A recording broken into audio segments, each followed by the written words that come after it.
Westmore Observatory, calling dirigible Chandro. Westmore Observatory, calling dirigible Chandro.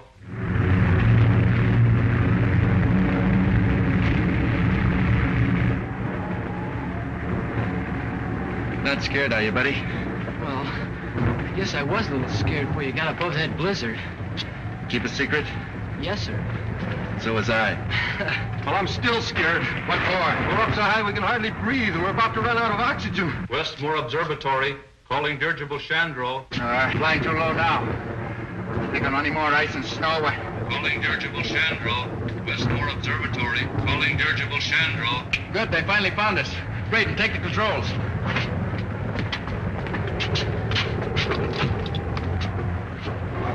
Dirigible Chandro entering. Go ahead, Westmore. I've contacted Miss Buck's voice. Hello, Chandro. Is that Lieutenant Rogers speaking? Buck Rogers to you, Professor. Hello, Dad. We're having a swell time. Are you all right, Buck? Where are you? Okay so far, sir. Still riding above the blizzard. What's your exact position? Can't say. Within about 300 miles, sir, on account of drift. Holding about 40,000 feet elevation. Have to stay here until we ride out the storm area. Think we can do it. Breathing is getting hard. Running low on oxygen, sir. I'm going to drop down a couple of thousand feet. I've got to have air.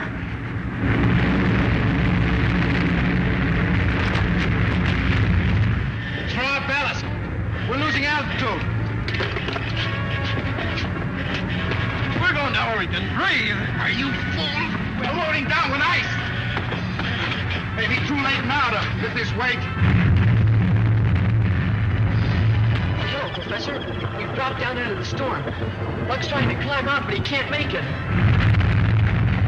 What are you going to do? Bail up before we crash. Stop him, Mitchell. He'll freeze to death before he lands. It's better than dying in here like rats.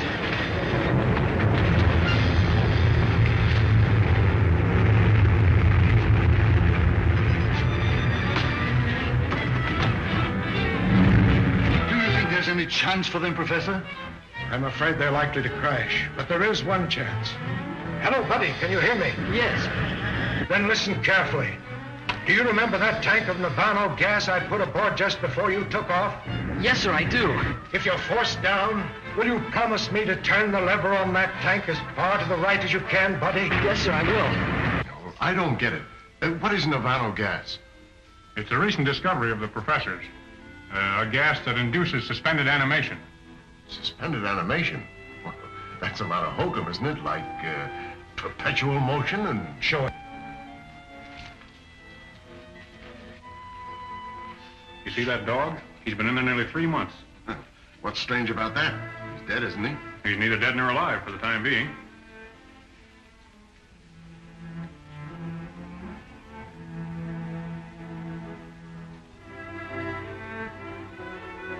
What do you expect the dog to do? Come to life?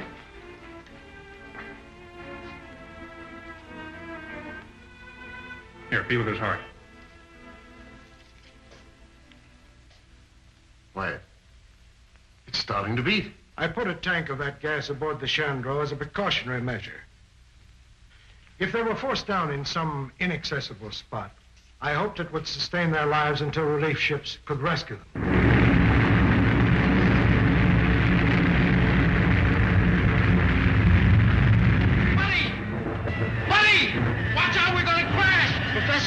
Professor! What is it, buddy? Buck says we're gonna crash. Goodbye, Dad. Ask Buck for his approximate latitude and longitude. Buck, Professor Morgan wants to know your approximate latitude.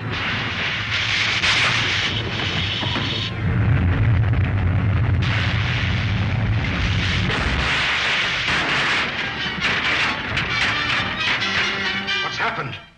Hello, Chandro. Hurt bad, buddy? Oh, not much.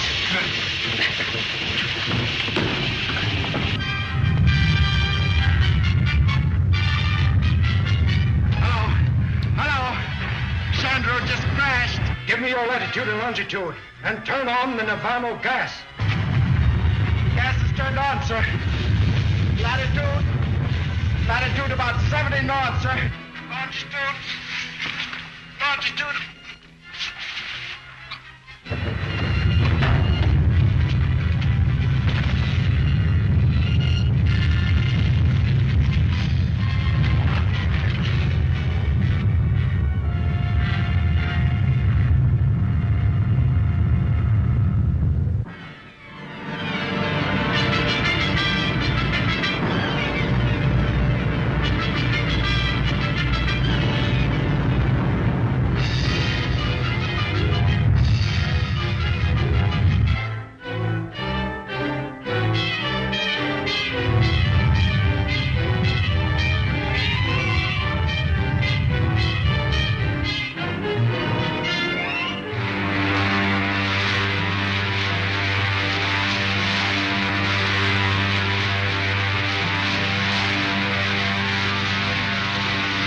You were right, Lacey. It's the remains of some ancient type of spaceship.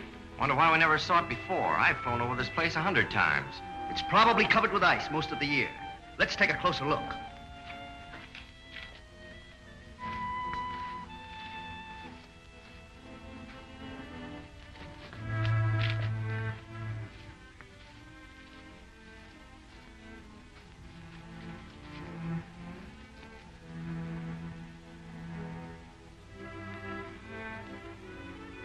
We'll use our disintegrator pistols.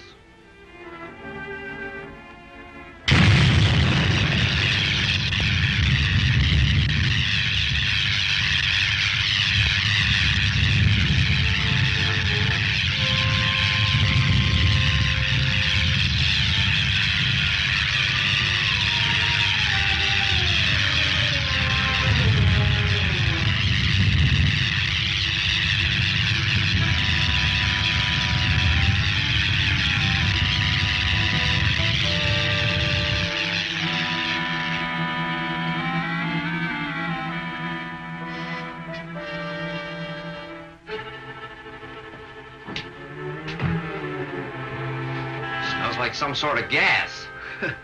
Certainly is an antique.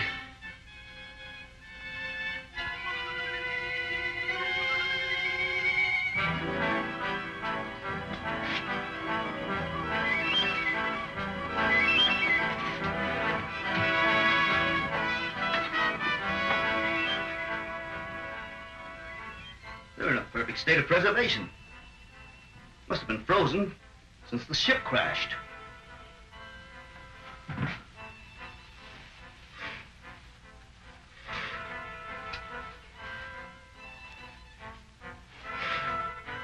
That's strange.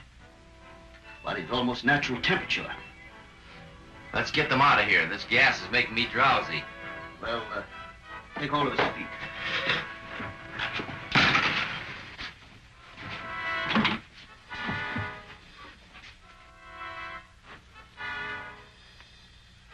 Why, he's alive.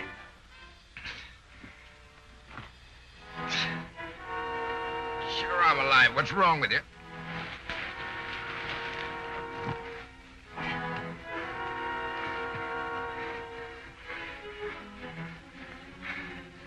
It's a funny-looking uniform.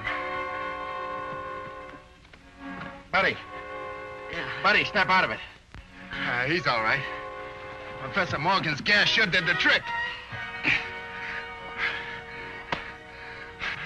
How long have you been looking for us? Why, we weren't looking for you. Well, that doesn't make any difference. You found us anyway. I think we'd better take him to Professor Huer. Our patrol ship is beyond that point of rocks. Now, wait a minute. March.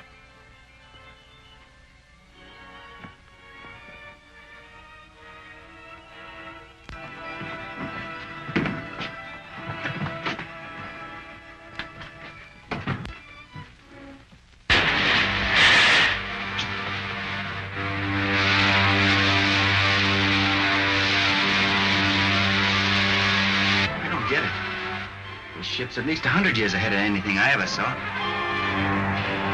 Wonder how fast we're going. About 1,000 miles an hour at least. Polar Patrol, calling Operations Office. Polar Patrol, calling Operations Office. Operations Office.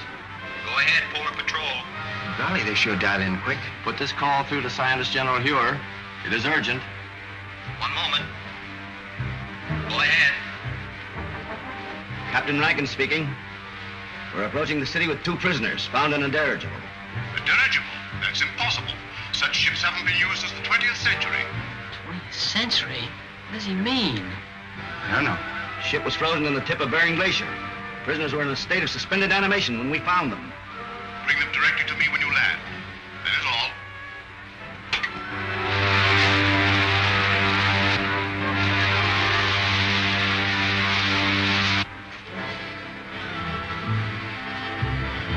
Look! We're gonna crack up! No, look, buddy.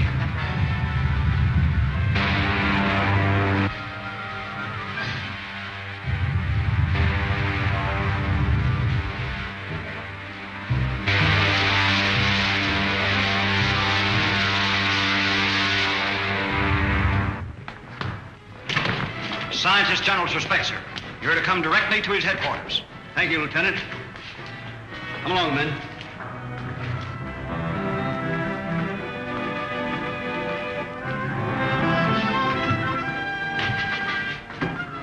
Come on.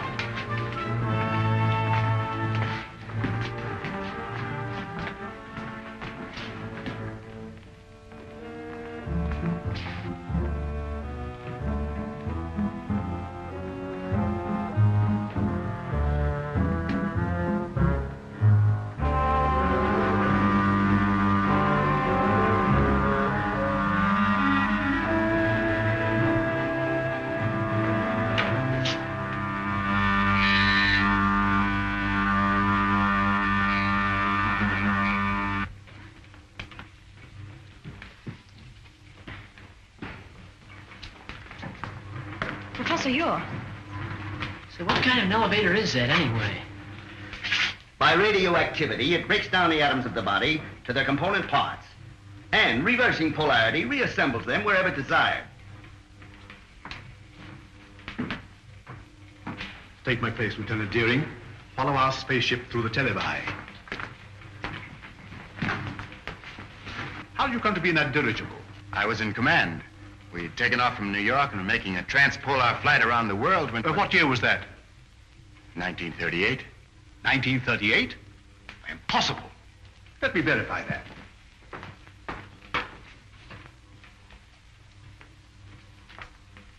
(1938). There was such an expedition. Your name, please. Buck Rogers. Lieutenant Rogers officially. And yours, my boy? My name is George Wade, but I'm usually called Buddy. Nirvana gas. That explains it then. Rankin, we are witnesses to a scientific miracle. By means of a gas discovered by Professor Morgan, these two people have remained in a state of suspended animation for 500 years. 500 years? That makes me old enough to be my own great-grandfather. But, Professor Ure, that's impossible, sir. Dr. Ure, Killer Kane has captured another of our pilots.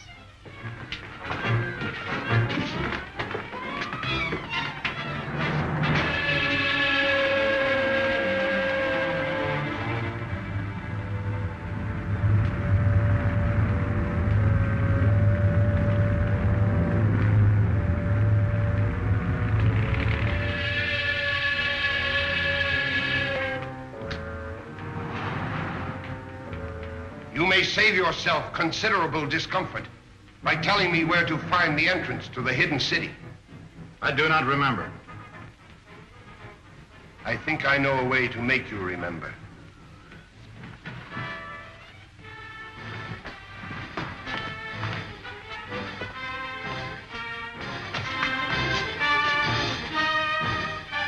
Look into that instrument. Look into it. Those men were once pilots of Dr. Hure's ships. Now they are living robots. Men robbed of all willpower while they wear the helmets I had designed for them. Shall I have you measured for a robot's helmet? Or will you tell me where the entrance to the hidden city is? I do not remember. Take him away. I don't understand, sir. Who is this man called Killer Kane? He is the result of the stupidity of the men of your century. You failed to stamp out lawlessness, and in the end, the criminal became stronger than the law. Racketeers, you call them. Today, they rule the world as cruelly as they ruled their gangs in your day. Well, isn't there any chance of help from an outside source? Only from men on some other planet. Another planet? Well, that doesn't sound very hopeful. It could be, but our spaceships seem unable to slip through Kane's air blockade. We've lost 5 thus far trying it. You mean you actually have ships that can travel from planet to planet? Of course. And if you have ships that can travel that far, you know, I think I know a way of running that blockade. Well, if you have any plans, I'm ready to listen to them. But to me, it seems much hopeless. Am I right, Marshal Craig, in assuming that you can operate a plane from the ground at such a distance, mind you, by means of radio? That's correct, Rogers. Well, then, sir, why don't you send up such a ship as a decoy? While Kane's patrol is following it, I can slip through in a spaceship and get help from Saturn. We've already lost too many ships and crews. We can't afford to try it. It seems to me you can't afford not to try it, sir. Rogers is right, Marshal. Unless we get help from Saturn, our cause is lost. Very well, sir. You're in charge. Thank you very much. Lieutenant Deering, you will go with Rogers to establish a means of communication with Saturn, if you do get through to that planet.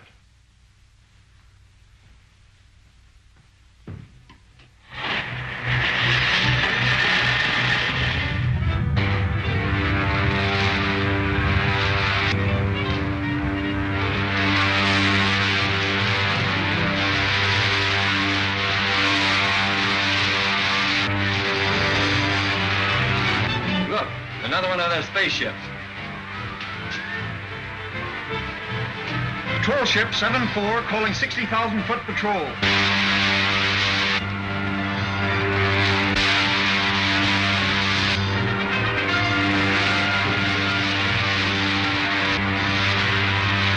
Shall I lay our course directly for Saturn now, Buck? May as well. Hey, Buck, look. They fell for it, all right. How can they fly that spaceship with no one in it? We can direct all the aircraft from the control room until they reach the outer atmosphere.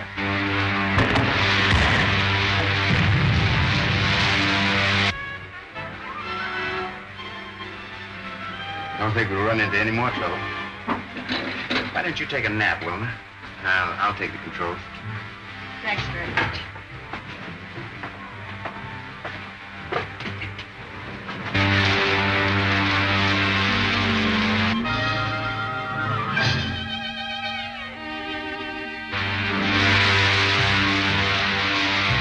Hey, Buck, what's that up ahead? Looks like a gray wall. That's the outer atmosphere of Saturn, buddy. It's 10 times denser than the air around the Earth.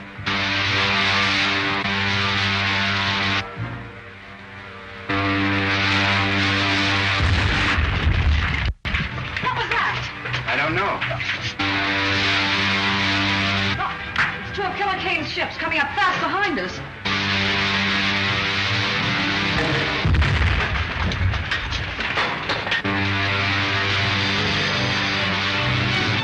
Retard your speed to 1/2. If we do, they'll get away from us. Don't worry about that. They'll either have to slow down or go up in smoke. Retarding rockets. If we enter that atmosphere at this rate of speed, the friction will bring us to a crisp. Look, they smashed some rockets. I can't fire them.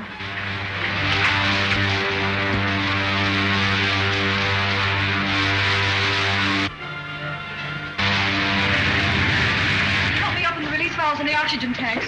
If they explode, we'll be blown to atoms. Buddy, take the controls. The portholes are giving way, Buck. That's no use. The heat has melted the valve heads. Move, buddy. There's only one hope for us. Climb above this atmosphere back into outer space.